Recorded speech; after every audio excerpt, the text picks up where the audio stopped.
Hey anime fans, welcome to Animanga Talk. तो कैसे हैं आप लोग?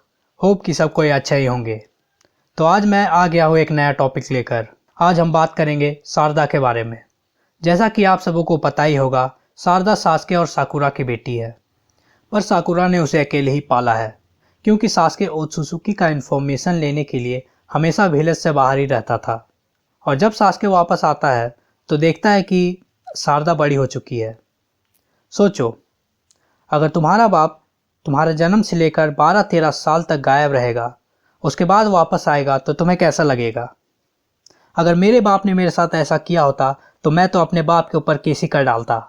यही इमोशन के कारण शारदा को वन तोमोई शैरिंगन मिल जाता है। अगर शारदा की पर्सनैलिटी की बात करें तो उसका पर्सनैलिटी उसके दोनों पेरेंट्स से डिराइव होता है, पर उसे उसकी माँ का नेचर ज़्यादा मिला है। And this was also noted bye Naruto. पर शारदा साकुरा के जैसा इरिटेटिंग और सेल्फिश नहीं है। वो थोड़ा फ्रेंडली, सोशेबल और पोलाइट है, पर उसके अंदर एक गुस्सा वाला टेम्पर है, बिल्कुल अपने माँ के जैसा। वो अपने माँ बाप का भी बहुत अच्छे से रिस्पेक्ट करती है, डिस्पाइट कि उसका बाप उसको छोड़ के सालों तक बाहर ही था। पर जब भी वो वापस आता है, शारदा बिल्कुल पोलाइट होकर उससे बात करती है। इससे साफ पता चलता है कि वो एक बहुत अच्छी लड़की है। And she is also one of the beautiful women in Boruto series. और सबने तो देखा ही होगा कि वो ग्लास पहनती है।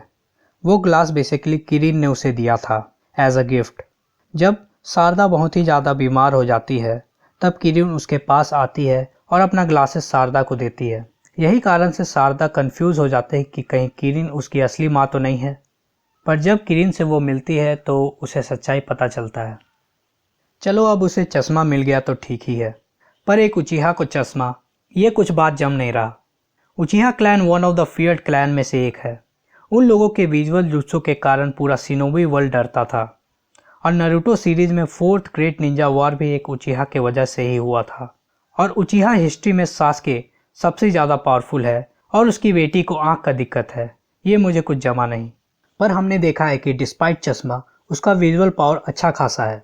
उसे जुत्सु कॉपी करने में कोई दिक्कत नहीं होता और उसके ओपोनेंट का मूवमेंट डिटेक्ट करने में भी कोई प्रॉब्लम नहीं होता। पर एक चीज़ है जो हम शारदा को करते हुए नहीं देखे हैं, पर करते हुए देखना चाहते हैं, वो है गेंजुत्सु। एक बार वो ट्राई की थी एक मिस निंजा के सामने, पर वो सक्सेसफुल नहीं रही थी। अगर वो बरूटो सीरीज़ में कोई बैड एस गेंजुत्सु करती है तो मज़ा ही आ जाएगा। आप लोगों का क्या ख्याल है इस बारे में? क्या शारदा को एक मत सा गेंजुत्सु करना चाहिए, इताची और सास्के के जैसा? नीचे कमेंट सेक्शन में लिख के बताओ। हमने इताची को देखा है वो किस तरह से बस अपना फिंगर को पॉइंट आउट करके अपने गेंजुत्सु में फंसा लेता है। बिल्कुल इसी तरह का अगर शारदा को पावर अप मिलता है, ये शारदा के कैरेक्टर के लिए बिल्कुल ही अच्छा है।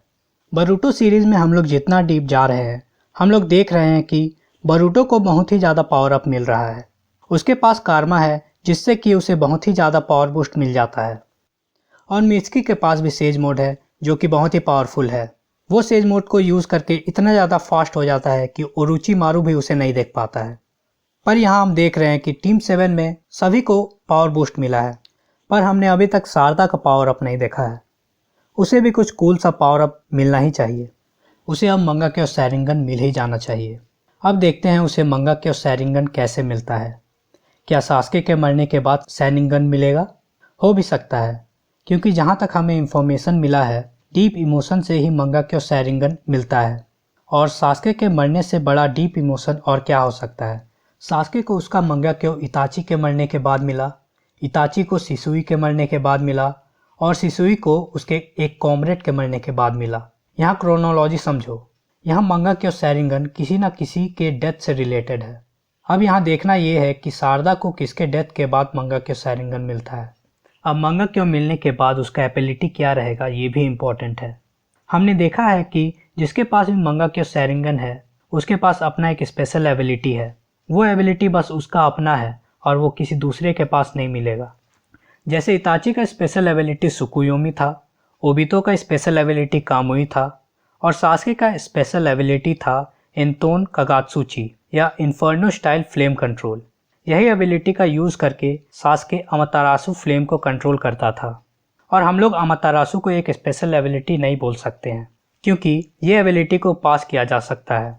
शिसुई ने इताची को पास किया था और इताची ने सास्के को पास किया था, और हो सकता है फ्यूचर में सास्के शारदा को भी पास कर दे।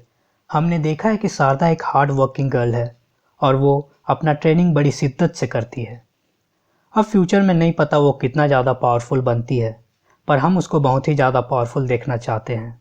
वो चिदोरी तो सीख ही चुकी है, उसके पास सैरिंगन है और हो सकता है फ्यूचर में वो 100 हीलिंग jutsu भी सीख जाए। अब ये सब देखते हुए लगता है कि शारदा को बोरुतो, मित्सुकी और कावाकी जितना पावरफुल तो होना ही चाहिए। वो इन लोगों से एकदम भी कम नहीं है। तो आज के लिए बस इतना ही। होप कि आप लोगों को वीडियो पसंद आया। मिलते हैं अब नेक्स्ट वीडियो में।